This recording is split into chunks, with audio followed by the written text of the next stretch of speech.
जय हिंद दोस्तों, मेरा नाम है राजेश और आप देख रहे हैं हमारा यूट्यूब चैनल करियर बाबा जी। और आज इस वीडियो से हम एक नई सीरीज की शुरुआत करने वाले हैं जिसका नाम है करियर वीकली। करियर वीकली एक वीकली सीरीज है जिसमें पिछले हफ्ते की टॉप करियर न्यूज की बात हम करेंगे। ये सीरीज हर सैटरडे को आपको देखने को मिलेगी। अगर आप एक यंगस्टर हैं, एक स्टूडेंट है, एक एजुकेटर है या किसी भी तरह से एजुकेशन इंडस्ट्री या करियर इंडस्ट्री से अपना सरोकार रखते हैं और इसके बारे में जानना चाहते हैं तो ये जो वीकली न्यूज है वो आपकी हेल्प कर सकती है। करियर वीकली एक ऐसी सीरीज है जिसमें आपको तरह तरह की विभिन्न प्रकार की करियर न्यूज देखने को मिलेगी, एजुकेशन न्यूज देखने को मिलेगी। जो कि पिछले हफ्ते हुआ है वो आपको इस हफ्ते सैटरडे को, हर सैटरडे को देखने को मिलेगा। ये इसका पहला एपिसोड है तो आपसे रिक्वेस्ट करूंगा कि आप इसको बहुत ज्यादा प्यार दें ताकि मैं भी मोटिवेट हूं, इंस्पायर हूं कि मैं ऐसी ही बहुत सारी वीडियोस आपके लिए बना सकूं। तो बिना किसी देरी के चलिए बढ़ते हैं अपने पहले एपिसोड की तरफ। पहली न्यूज है ASER रिपोर्ट के बारे में। ASER यानी कि annual state of education report, जो कि प्रथम एनजीओ 2005 से पब्लिश करता हुआ आ रहा है। ये सेम रिपोर्ट इस वीक भी पब्लिश की गई जो कि 2024 के डाटा पे बेस है। इसमें 3 साल से लेकर के 16 साल तक के स्टूडेंट का सर्वे किया गया जो कि प्री प्राइमरी, एलिमेंट्री और ओल्डर चिल्ड्रन है। इसको एक रिपोर्ट के माध्यम से आपके सामने प्रस्तुत किया गया।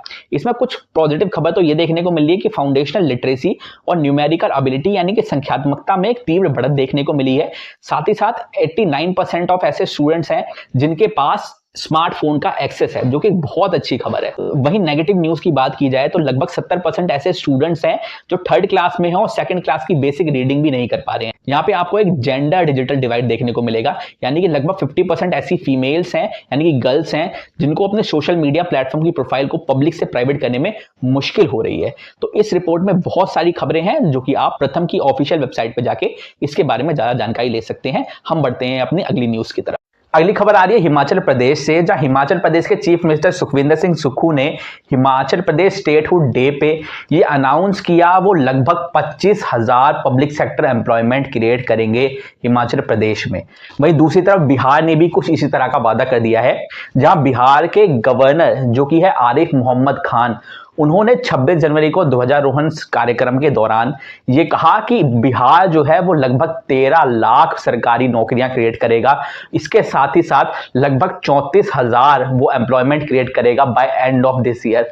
हालांकि वादे बहुत बड़े लगते हैं, क्या बिहार और हिमाचल प्रदेश ये कर पाएंगे भी नहीं, ये देखने वाली बात होगी। आगे बढ़ते हैं और बात करते हैं अगली न्यूज की जो कि आ रही है CCPA यानी कि सेंट्रल कंज्यूमर प्रोटेक्शन अथॉरिटी की तरफ से, जिसने विजन IAS जो कि एक कोचिंग संस्थान है जो UPSC CSE यानी कि सिविल सर्विस एग्जामिनेशन की तैयारी कराता है। इसने UPSC CSE 2020 यानी कि सिविल सर्विस एग्जामिनेशन 2020 के रिजल्ट में मिसलीडिंग रिजल्ट क्लेम किए थे, जिसकी वजह में CCPA यानी कि सेंट्रल कंज्यूमर प्रोटेक्शन अथॉरिटी ने 3 लाख का फाइन इंपोज किया है। अगली न्यूज आ रही है महाराष्ट्र से, जहां महाराष्ट्र के थाने म्युनिसिपल कॉर्पोरेशन द्वारा 81 अनऑथराइज्ड स्कूलों को क्लोज करने की बात की गई है।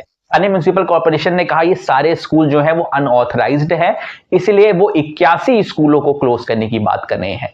अगली न्यूज आ रही है दिल्ली की तरफ से, जहां Delhi high court chief justice DK Upadhyay और जस्टिस तुषार राव गडेला ने CBSE और दिल्ली गवर्नमेंट को डायरेक्ट किया कि आप अनऑथराइज्ड चल रहे डमी स्कूल्स को क्लोज करवाइए। डमी स्कूल्स एक ऐसे स्कूल्स होते हैं जहां आपको जाने की जरूरत नहीं होती, सिर्फ आप परीक्षा देने के लिए जाते हैं, जो कि कोटा जैसे इलाकों में बहुत ज्यादा प्रचलित है, जहां सिर्फ आप प्रैक्टिकल और पेपर्स के लिए जाते हैं, बाकी आप कोचिंग संस्थान में ही रहते हैं और कोचिंग संस्थान में ही पढ़ाई करते हैं। JEE नीट जैसे एग्जामों में बहुत ज्यादा प्रचलित होता है ये। चलिए हम बात करते हैं अगली न्यूज की। अगली न्यूज आ रही है सुप्रीम कोर्ट की तरफ से, जहां सुप्रीम कोर्ट ने कहा कि नीट PG एडमिशन के लिए कोई भी डोमिसाइल का क्राइटेरिया नहीं चलेगा, यानी कि डोमिसाइल का जो क्राइटेरिया था उसको कैंसिल कर दिया गया है सुप्रीम कोर्ट के द्वारा। ये नीट UG में तो रहेगा ही, लेकिन नीट PG में इसका कोई प्रावधान आपको देखने को अब नहीं मिलेगा, ये सुप्रीम कोर्ट द्वारा अभी कहा गया है। अब जब नीट UG की बात हो ही रही है तो नीट UG से रिलेटेड भी एक खबर देखने को मिल रही है, वो ये है कि नीट UG के पैटर्न में एक बहुत बड़ा बदलाव देखा गया है। जहां पे जब से पहले जब कोविड आया था तो वहां पे सेक्शन B इंट्रोड्यूस किया था, जिसमें ऑप्शनल कुछ क्वेश्चन होते थे अगर आप नीट UG का एग्जाम देने जाते तो।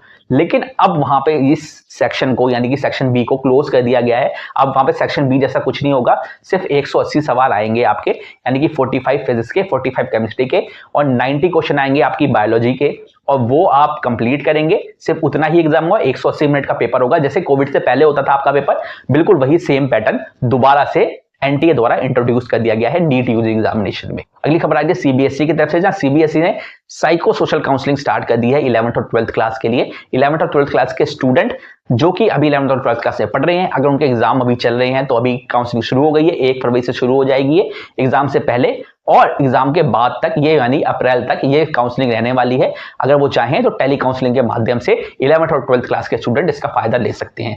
अगली खबर सीबीएसई से है, जहां सीबीएसई ने सारे एफिलेटेड स्कूल्स को यह बोला है कि आप अपार आईडी हर स्टूडेंट की बनवाइए और बहुत ज्यादा फोर्स के साथ बोला गया है कि आप पीटीएम ऑर्गेनाइज करवाइए और भी तरह तरह के माध्यम से अभिभावकों से बोलिए कि वो अपार आईडी बनाने में अपना सहयोग दे और ऑथराइज करें कि वो स्कूल अपार आईडी बना सके। आई होप कि आपको हमारे पहला एपिसोड पसंद आया होगा। अगर आपको ये वीडियो अच्छी लगी है तो वीडियो को लाइक करिए, अपने दोस्तों के साथ इसको शेयर कीजिए, तभी हमें मोटिवेशन मिलता है कि हम ऐसा ही बहुत अच्छा कंटेंट आपके लिए बनाते रहें। और यहां तक वीडियो देखिए तो आप वीडियो को लाइक करे बिना मत जाइएगा। अगर आप बहुत अच्छी अपडेट्स चाहिए करियर से रिलेटेड तो आपको हमारे चैनल को सब्सक्राइब भी कर सकते हैं। और यहां तक वीडियो देखने का आपका बहुत बहुत धन्यवाद।